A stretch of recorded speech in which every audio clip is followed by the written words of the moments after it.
নমস্কার and welcome to Thrash Hour. আজকে আমরা কথা বলবো কুহেলি নিয়ে। না, এই কুহেলি না, নকল কুহেলি।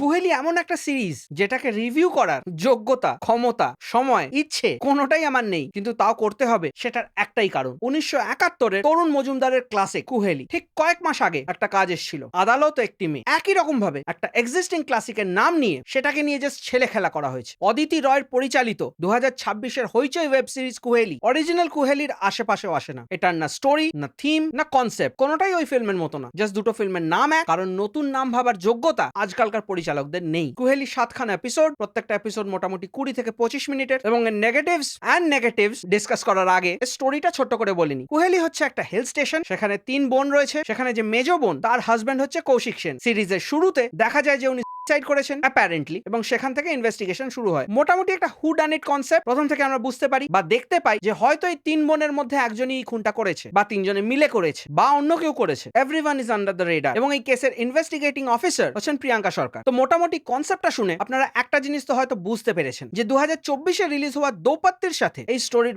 বেশ অনেকটা সিমিলারিটি রয়েছে। এবং আরেকটু পেছনে গেলে Irish black comedy series bad sisters, ওই কনসেপ্টের সাথে অনেক সিমিলারিটি পাবেন। এই সিরিজের না টাইটেল অরিজিনাল, না কনসেপ্ট, না স্টোরি, না নির্লজ্জের মতো ইন্সপায়ার্ড ব্যাকগ্রাউন্ড স্কোরে আমি একটু পরে আসছি। এই সিরিজে অ্যাকচুয়ালি দেখার মতো কিচ্ছু নেই। ক্যারেক্টারগুলো জাস্ট নিজের মতো ঘুরে বেড়াচ্ছে, টাইম পাস করছে, কোনো ডায়লগের সিগনিফিকেন্স নেই। ক্যারেক্টারগুলো পুরোপুরি হলো, নন এক্সিস্টেন্ট, লিটারাল গোস্টস। ক্যারেক্টারের কোনো শেডসও নেই, black, white, grey, absolutely nothing. আমি বলতেই পারতাম যে প্রত্যেকের অ্যাক্টিং জঘন্য হয়েছে, কিন্তু বিশ্বাস করুন আমি অ্যাক্টরদের ডিসকাউন্ট দিচ্ছি। এই স্ক্রিপ্ট পড়ার পর আমি হয়তো এক্সপেক্ট করে নিতে পারি যে অ্যাক্টর আর এফর্টই দেননি। এত জঘন্য স্ক্রিপ্ট, জঘন্য স্ক্রিন প্লে, মনে হচ্ছে কোনো ক্লাস 5-এর বাচ্চা ডিরেকশন দিয়েছে। বেশ অনেকদিন হলো আমি কোনো পার্সোনাল অ্যাটাক করতে চাই না, কিন্তু এই ধরনের পরিচালকেরা এনারা বাধ্য করেন যাতে আমরা রেগে গিয়ে এই কথাগুলো বলি। Literal rage bait. Aditi Roy আদৌ ডিরেকশন পারেন? ওনার লাস্ট কাজ অনুসন্ধানে আমি অনুসন্ধান করেও খুঁজে পেলাম না গল্প কোথায়। এই সিরিজটার নাম কুহেলি না দিয়ে সাহেলি দেওয়া উচিত ছিল। এখানকার ফিমেল কাস্ট শুধু একে অপরের কাঁধে মাথা রেখে কাঁদেন, আর কিছু করেন না। না হতে পেরেছে এটা সিরিয়াস একটা থ্রিলার, না ড্রামা, না কমেডি। অদিতি রয় ম্যাম, যদি ভিডিওটা দেখেন দয়া করে আপনি আবার ফিল্ম স্কুলে যান। শর্ট বাই শর্ট জুড়ে দিলে ফিল্ম হয় না। যারা বলেন সাপোর্ট করার জন্য একটা কাজের মিনিমাম কিছু কোয়ালিটি থাকতেই হয়। কুহেলি ইজ আ পিস অফ ইন্ডাস্ট্রিতে সোর্স থাকলে, পকেটে পয়সা থাকলে, এবং দর্শকদের প্রতি কোনো রিগার্ড না থাকলে তখনই এই কাজগুলো করা যায়। আমার যতজন সাবস্ক্রাইবার বন্ধু আছে তারাও ক্যামেরা ধরে এর থেকে বেটার ফিল্ম বানিয়ে দেবে। আপনাদের লজ্জা হয় না এরকম ফিল্ম বানাতে? এক একটা ক্লাসিক ফিল্মের নাম নিচ্ছেন আর এরকম টোটাল গার্বেজ বানাচ্ছেন। কি এটা? কোনো স্ক্রিপ্ট নেই, ডায়লগ নেই, কি শুট করেছেন? আলুর চপ মার্কা ভিজুয়ালস, তার উপরে অপারেটিক ব্যাকগ্রাউন্ড স্কোর। লোকজনকে কি টিয়া ভেবেছেন? ছবিতে কোনো সাইলেন্স নেই, সারাক্ষণ পেছনে ভায়োলিন, চেলো, কয়ের, এসব কি হচ্ছে? প্রিয়াঙ্কা সরকার স্টিফ রোবটের মতো দাঁড়িয়ে রয়েছেন। বেচারি হয়তো বুঝতেও পারছেন না যে করাটা কি উচিত। এরকম ইনকেপেবল, ইনকম্পিটেন্ট এন্ড ইনএপ্ট ডিরেক্টরের ইমিডিয়েট ডিরেকশন ছেড়ে দেওয়া উচিত। অনেকে বলেন যে নতুন ডিরেক্টর, এত হার্শ ভাবে ক্রিটিসাইজ করবেন না। আচ্ছা,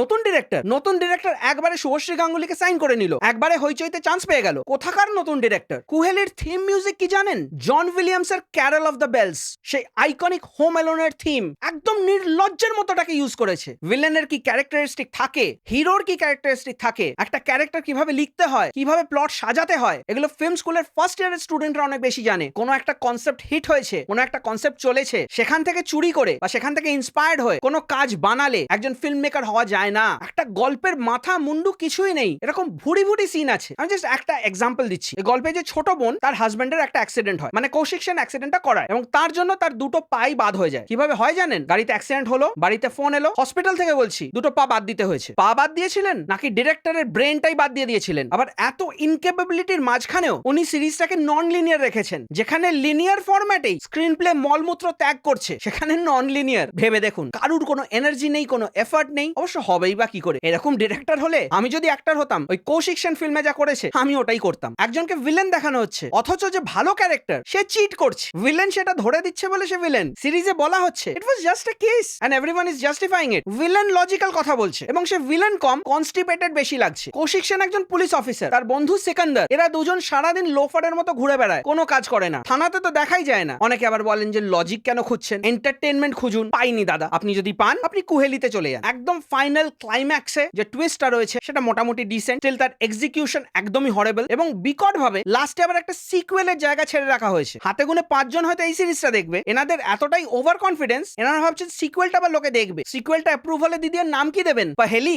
যাই হোক, এরকম জঘন্য অখাদ্য সিরিজকে আমি কোনো রেটিং দিতে পারবো না। ওই যাদেরকে 0 দিতে দিতে আসছে, এখন দেখে মনে হচ্ছে যে ওরা 1-2 মার্ক করে উপরে উঠছে। মানে বাংলা সিনেমা এবং বাংলা ওয়েব সিরিজ লোয়ার স্পটের জন্য মারপিট করছে। এরকম কম্পিটিশন হয় আমি জানতাম না। যাই হোক, এই ছিল আমার views and opinions on Kuheli, মানে নকল Kuheli. So watch it at your own risk. আশা করছি আজকের এই ভিডিওটা আপনাদের ভালো লেগেছে। যদি ভালো লেগে থাকে তাহলে একটা লাইক, শেয়ার আর সাবস্ক্রাইব করে দেবেন। আপনাদের কোনো মতামত, সাজেশন বা ওপিনিয়ন থাকলে কমেন্ট সেকশনে নিশ্চয়ই জানাবেন। You can follow me on Instagram, Facebook and Twitter. আপনারা দেখছেন থ্রাশ আওয়ার। আমি আপনাদের হোস্ট টম থ্রাশ, এবং দেখা হচ্ছে পরের ভিডিওতে।